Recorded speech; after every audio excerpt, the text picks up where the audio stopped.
Atos 10, 39 a 43.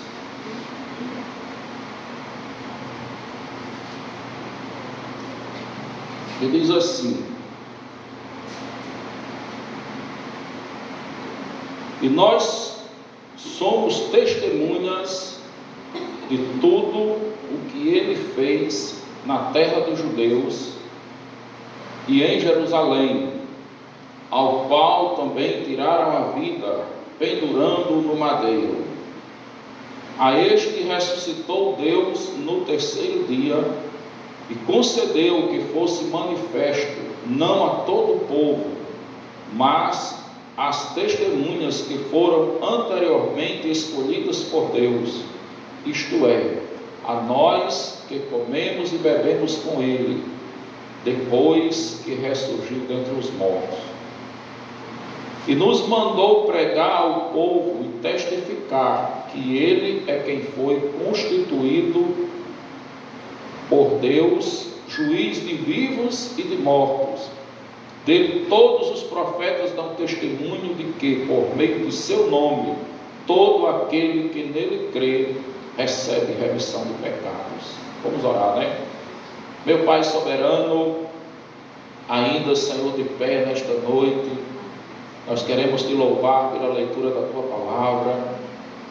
Queremos pedir, meu Deus, que nesse momento o teu Espírito Santo opere nas nossas vidas, que a mensagem da evangelização seja proclamada nesta noite, que o Espírito direcione a cada ouvido e a cada alma nesta noite, Senhor, a mensagem do teu apelo ao arrependimento, à conversão. Que Jesus seja compreendido nesta noite como aquele que morreu e ressuscitou pelos nossos pecados, como aquele que é o único que deu a sua vida para a nossa salvação, e que a única maneira que temos de ter a remissão dos nossos pecados é crendo nele, e somente nele, como Senhor e Salvador das nossas vidas.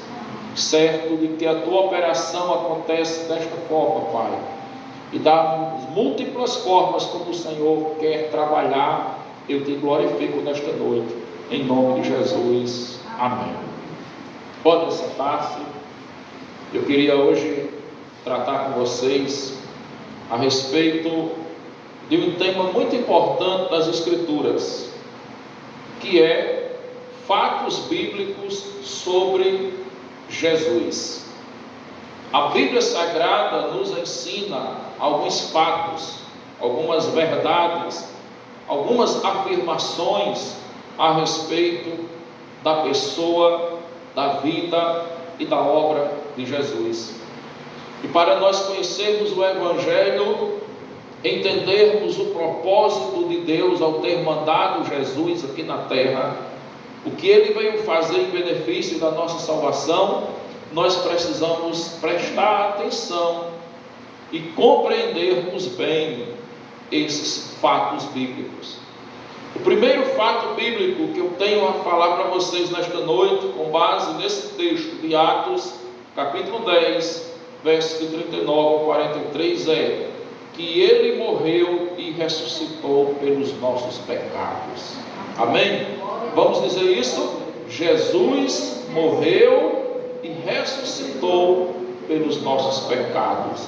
Versos 39 e 40, e diz assim: e nós somos testemunhas de tudo o que ele fez na terra dos judeus e em Jerusalém, ao qual também tiraram a vida, ou seja, ele morreu pendurando no madeiro, foi crucificado. A este ressuscitou Deus no terceiro dia e concedeu que fosse manifesto, que Jesus fosse apresentado vivo, ressurreto, porque ele veio morrer pelos nossos pecados. Jesus não morreu à toa, Jesus não morreu em vão, Jesus não morreu por um fanatismo religioso, Jesus não morreu por um engano da humanidade.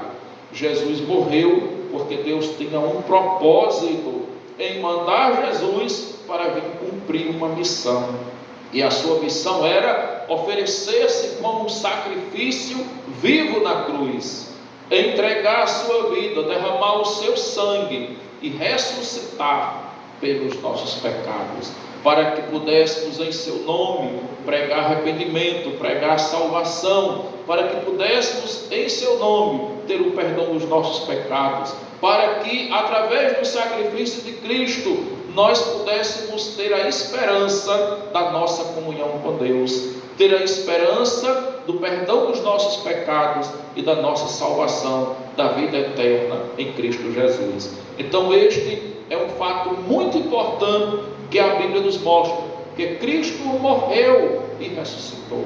Muita gente não sabe que Jesus morreu, não sabe também que Ele ressuscitou. Outros até sabem que Ele morreu e ressuscitou, mas não sabem por que Jesus morreu, para que Jesus morreu e qual a importância da ressurreição de Jesus também. A morte de Jesus consuma o projeto de Deus para o sacrifício. O derramamento de sangue foi a oferta, foi o sacrifício que Jesus fez para que Deus pudesse perdoar os nossos pecados. E a sua ressurreição, irmãos, é o cumprimento da profecia bíblica, da palavra fiel de que Jesus tem o poder sobre a morte, não somente sobre o pecado, não somente sobre a vida, mas sobre a vida e a morte. Tanto é que Ele morreu, mas Ele ressuscitou, como havia dito. E isso nos dá também a certeza de que nós, como crentes em Jesus, morrendo nele, com Ele também nós ressuscitaremos. A Bíblia diz que quando Jesus Cristo vier buscar a sua igreja, e esse dia está muito próximo, a gente vê que o desdobramento das coisas que estão acontecendo na humanidade vem cumprindo passo a passo todas as profecias que foram anunciadas pelos profetas e pelos apóstolos do Senhor. Nós falamos sobre isso bastante nos nossos estudos da Escola Bíblica Dominical. Ainda hoje estávamos falando sobre isso no nosso estudo, que tudo que vem acontecendo na história da humanidade cumpre aquilo que Deus previu e Deus anunciou para a humanidade. E a volta de Jesus é uma das profecias, é um dos fatos bíblicos que nós esperamos a qualquer momento, né? Porque Ele vai voltar para vir buscar a sua igreja. E quando Ele voltar, a Bíblia diz que aqueles que morreram na esperança da salvação, que morreram em Cristo Jesus, eles não serão esquecidos, eles não serão deixados para trás jamais, porque Paulo diz em Tessalonicenses que ao se ouvir a trombeta de Deus, ao se ouvir a voz do Senhor, os mortos em Cristo ressuscitarão primeiro, e depois nós, os vivos, os que ficarmos vivos até aquele dia, seremos juntamente com eles arrebatados e levados para o encontro do Senhor. Então, saber que Jesus morreu e ressuscitou pelos nossos pecados é uma verdade bíblica muito importante para que nós possamos ter esse encontro com Deus, para que nós possamos saber que nós todos vamos passar pela morte, mas a morte não será uma derrota para nós. A morte, ela vai ser destruída, é o único inimigo a ser vencido, porque nós teremos em Cristo Jesus a ressurreição. Segundo fato bíblico que eu venho trazer para vocês nesta noite, Ele se apresentou vivo às testemunhas. Versículos 40 e 41 diz assim: a este ressuscitou Deus no terceiro dia e concedeu que fosse manifesto não a todo o povo, mas às testemunhas que foram anteriormente escolhidas por Deus, isto é, a nós que comemos e bebemos com Ele depois que ressuscitou dentre os mortos. Então Deus deu essa prova para as testemunhas. Quem eram as testemunhas? Os seus apóstolos, aqueles que comeram e beberam com Ele, aqueles que andaram com Ele, aqueles que tinham uma vida de comunhão com Ele, que aprenderam com ele e que foram chamados e escolhidos como testemunhas oculares daquilo que Jesus fez e ensinou, para que eles pudessem testemunhar, para que eles pudessem pregar. E a Bíblia diz que quando Jesus voltar, ele vai ser visto pela sua igreja. Amém? Assim como a igreja daqueles dias viu a sua ressurreição, a igreja dos nossos dias verá Jesus vindo em glória, com os seus anjos, com o seu poder, para arrebatar essa igreja. Ele foi apresentado vivo, dando Deus uma prova da sua fidelidade em cumprir as Escrituras, em cumprir as profecias. Porque Jesus, quando esteve com os discípulos, muitas vezes Jesus falou para eles: olha, o Filho do Homem será morto, mas ao terceiro dia ressuscitará. O Filho do Homem veio para dar a sua vida, mas eu tenho o poder de dar a minha vida e de reavê-la por vós. Dar a minha vida e retomá-la de novo. Está no Evangelho, está em João essa palavra. E Jesus estava dizendo o que para eles? Que Jesus tinha o poder de morrer, estava se entregando, mas ele tinha o poder de ressuscitar de novo para estar com a igreja. E Jesus, além de cumprir o plano de Deus para o sacrifício da nossa salvação, Jesus estava provando que ele tem poder sobre a morte. E provando que ele tem poder sobre a morte, ele prova também que ele tem poder sobre o pecado, que ele tem o poder, irmãos, para nos dar a salvação que todos nós precisamos. E aí a Bíblia diz que Pedro está falando aqui na sua pregação que ele se apresentou vivo às suas testemunhas, né? Nos versículos 40 e 41, ele diz que Deus ao terceiro dia ressuscitou Jesus, para que Jesus fosse manifesto, para que Jesus fosse visto, para que Jesus fosse apresentado à sua igreja, ressuscitado em glória. Não foi todo o povo que viu Jesus, mas as suas testemunhas que foram escolhidas, que andaram com ele anteriormente, que comeram com ele, que beberam com ele, viram Jesus ressuscitado entre os mortos. Deus permitiu que somente aqueles que estavam em comunhão, que tinham intimidade, pudessem ver a Cristo.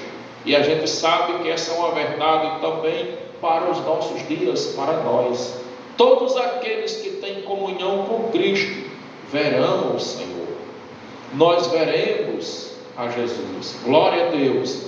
Essa é a segunda verdade bíblica que nós queremos trazer nesta noite. E a terceira é: Deus nos ensinou, nos enviou a pregar que Cristo nos salva do pecado.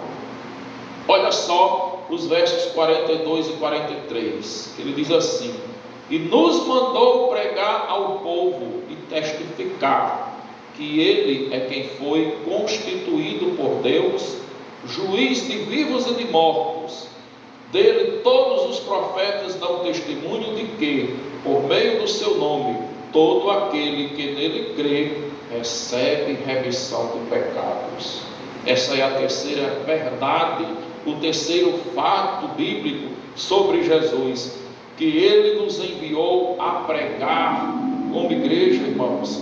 Deus nos enviou a pregar que Cristo nos salva do pecado.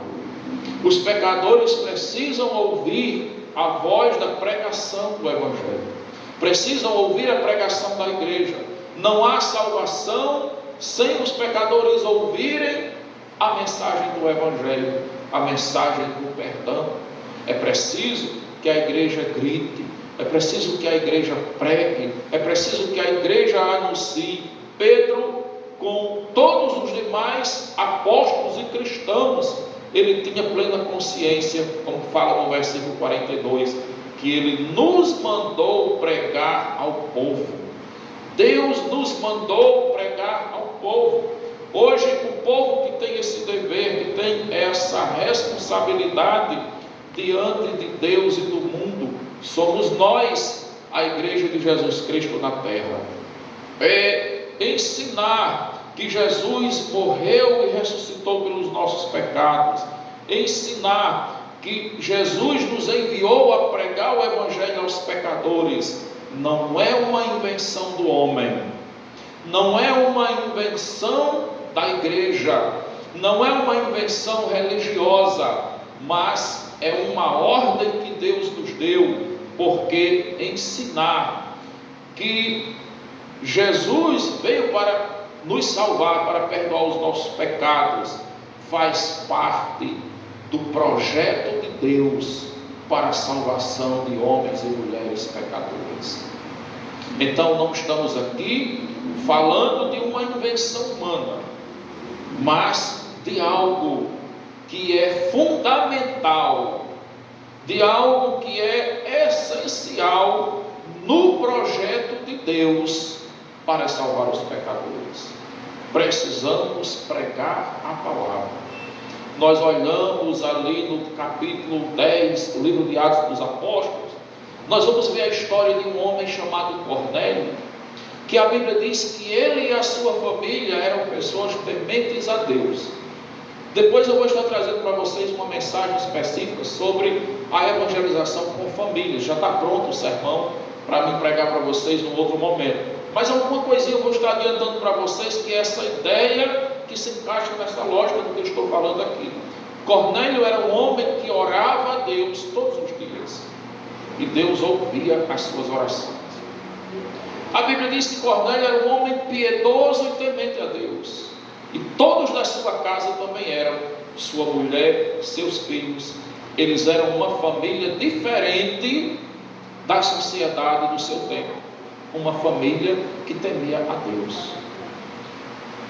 Cornélio fazia esmolas, ele se preocupava com o próspero, ajudava as pessoas, mas Cornélio não era salvo ainda, e nem Cornélio poderia ser salvo, mesmo ele sendo um homem que temesse a Deus, que cresce em Deus, que orasse, Deus ouvisse a sua oração e respondesse. Ele não podia ser salvo sem que a pregação do Evangelho chegasse a ele. E aí Deus não quebra essa lógica. Sabe o que aconteceu? Quando você começa lendo ali no capítulo 10, um dia Deus manda um anjo até a casa de Cornélio. E aquele anjo, quando chega lá, diz assim: Cornélio, Deus ouviu as suas orações, as suas esmolas. Deus se agradou de você. Mas você precisa fazer uma coisa, Cornélio.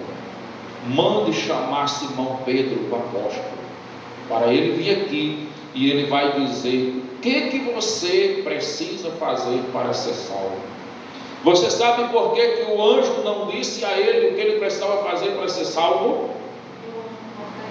Porque não foi concedido aos anjos pregar o Evangelho. A Bíblia diz que os anjos desejaram essa missão. Os anjos desejaram pregar o Evangelho, mas a Bíblia diz que Deus concedeu à igreja. E quando o anjo veio ali trazer aquela notícia, aquele recado, o anjo conduziu da forma certa. O anjo não quebrou os princípios de Deus. E Deus não salvou por uma pregação do anjo, porque o anjo estava ali. Deus não salvou somente pelas orações de Cornélio, porque Deus também não quebra esse princípio da forma como ele se apresenta. Então, meus irmãos, sabemos que na nossa cidade tem muitas pessoas que são tementes a Deus, tem muitas famílias que são tementes a Deus, tem muitas famílias que oram e Deus ouve, Deus abençoa, e elas até recebem bênçãos, recebem até milagres. Mas essas famílias não poderão ser salvas somente pelas suas orações respondidas por Deus, somente pelas suas esmolas, pelos seus atos de fé, de bondade, de fraternidade cristã. Para que essas famílias sejam salvas, elas precisam que a igreja vá até elas e pregue que elas precisam se arrepender dos seus pecados, crer em Jesus como Senhor e Salvador das suas vidas, para que se cumpra a obra da igreja de pregar o Evangelho. E aí às vezes eu fico preocupado nessa cidade, me perguntando o que nós como crentes estamos fazendo, que tipo de crentes nós estamos sendo. Que nós compartilhamos todos os dias muitas outras mensagens, Ouvimos muitas outras mensagens compartilhadas, mas quantas dessas mensagens que nós ouvimos estão relacionadas à pregação da palavra de Deus? Quantas dessas mensagens que nós compartilhamos estão relacionadas à palavra de Deus? O que estamos fazendo como crentes nos nossos dias? Como nós estamos assumindo diante de Deus esse compromisso? Qual é a consciência que está em nós, cristãos, dos últimos tempos? Quando nós olhamos a consciência que Pedro diz no versículo 42, ele diz: Deus nos mandou pregar. Irmãos, Deus não pediu para que nós pregássemos. Quando nós pregamos o Evangelho, nós não estamos fazendo um favor para Deus nem para os pecadores. Não, Deus nos ordenou. Lá no Evangelho de Mateus diz que aquele que tem todo o poder e autoridade no céu e na terra, Ele nos enviou. Jesus nos deu uma missão, e é por isso que quando Ele voltar, Ele vai cobrar de nós esse dever. Ele vai cobrar de nós, irmãos, essa responsabilidade, porque nós fomos salvos para pregarmos a salvação. Deus não vai chegar para nós e dizer assim: olha, muito obrigado pelo grande favor que você fez de pregar o Evangelho. Deus vai cobrar de nós. Em Tessalonicenses diz que Deus tomará vingança contra aqueles que não creram no Evangelho, mas tomará vingança contra aqueles que não obedeceram ao Evangelho. Quando nós deixamos de pregar a palavra de Deus como nos convém fazer, nós estamos desobedecendo ao Evangelho. Você pode obedecer na sua vida, não mentir, não fazer coisa errada, não idolatrar, fazer tudo certinho. Mas se você não prega o Evangelho, você está sendo desobediente e está em pecado, está em culpa diante de Deus, e será cobrado pelo Senhor, segundo o que nos diz as Escrituras. Nós vivemos num tempo, meus irmãos, diferente do tempo de Pedro. Vivemos num tempo muito bom de pregar o Evangelho, porque hoje, se a gente tiver consciência do celular, que é uma bênção que Deus nos dá, muitas vezes nós não usamos o celular como bênção. O celular está servindo mais como maldição, como algo que nos distrai, nos afasta de Deus, que nos engana, vai tapeando a gente, vai enganando a gente, puxando a gente para outras coisas. Mas se a gente tiver consciência da nossa missão como cristão, o celular vai ser uma bênção para nós. Porque dele tanto nós podemos ouvir a palavra de Deus, como nós podemos compartilhar a palavra de Deus. Em 5 minutinhos que a gente sai ali compartilhando, a gente joga no grupo, manda individualmente para cada pessoa, e a gente em 5 minutinhos, sem sair de casa, a gente tem como mandar a mensagem de Deus para várias pessoas. E a gente pode tirar mais 5 minutinhos do nosso dia para orar por aquelas pessoas a quem nós mandamos a mensagem de Deus. Como é que nós temos feito nas nossas vidas? Será que nós estamos comprometidos com esta obra? Não podemos esquecer, irmãos, que sobre nós está o encargo dessas verdades. Primeiro, que Jesus morreu e ressuscitou pelos nossos pecados, e não somente pelos nossos, mas a Escritura diz de todos os homens e mulheres em todas as nações. Por isso todos precisam saber disso. Segundo, Cristo está ressurreto. O nosso Cristo não está morto. Há muitas pessoas que ainda estão adorando Cristo que está cravado na cruz. Há 2026 anos ainda crucificado. Há 2026 anos tem até o Cristo no caixão. Lá na cidade que eu morava, em Albino Afonso, a Igreja Católica fez na frente da igreja um caixão de vidro, uma caixa de vidro, desse tipo de vidro aqui, e colocou dentro daquela caixa, lá na frente da igreja, na praça, um Cristo do meu tamanho, uma imagem de Cristo morto, dentro do caixão. E todo ano tinha as procissões, as festas que a igreja fazia ali, e as pessoas vinham de todo canto para adorar aquele Cristo que estava morto. Mas o nosso Cristo, Cristo que as Escrituras nos apresentam, Ele morreu, é fato, mas ele ressuscitou ao terceiro dia, e esse é um fato que muita gente ainda não sabe, e se já ouviu falar ainda não entendeu, porque a Bíblia prega um Cristo ressuscitado, um Cristo vivo, mas muitas pessoas ainda estão adorando o Cristo morto, e é nosso dever como cristãos dizer para elas: não, Deus não quer que você adore o Cristo morto. Esse Cristo morto, ele não é o verdadeiro Cristo, é um falso Cristo. O Cristo da Bíblia, ele está vivo e ele vai voltar. Então hoje nós estamos trazendo a vocês essa mensagem e terminamos afirmando que Jesus nos enviou para pregar essa palavra. É nosso dever. O que eu estou falando para vocês hoje é uma obrigação minha diante de Deus. E o apóstolo Paulo diz: ai de mim se eu não pregar o Evangelho. E esse ai de mim, irmãos, não era só para Paulo. Paulo diz: ai de mim se eu não cumprir aquilo que me convém fazer. Esse ai de mim é ai de cada um de nós. Não é ai somente do pastor, não é ai somente dos evangelistas da igreja, não é ai dos diáconos, presbíteros, daqueles irmãos que têm cargos na igreja. É ai de cada crente que não pregar o Evangelho. Ele vai prestar contas com Deus pela sua falta de zelo com o reino do Senhor. Então hoje eu quero deixar para vocês essa palavra, que o Senhor Jesus nos abençoe e que nós possamos, meus queridos, com o nosso coração humilde diante de Deus, pedir a Ele graça para que a gente consiga cumprir a nossa missão a cada dia. Tem sempre alguém perto de nós precisando ouvir a palavra. A gente muitas vezes apresenta várias desculpas para a gente não pregar o Evangelho. A gente diz que o mundo não quer saber de Deus mais.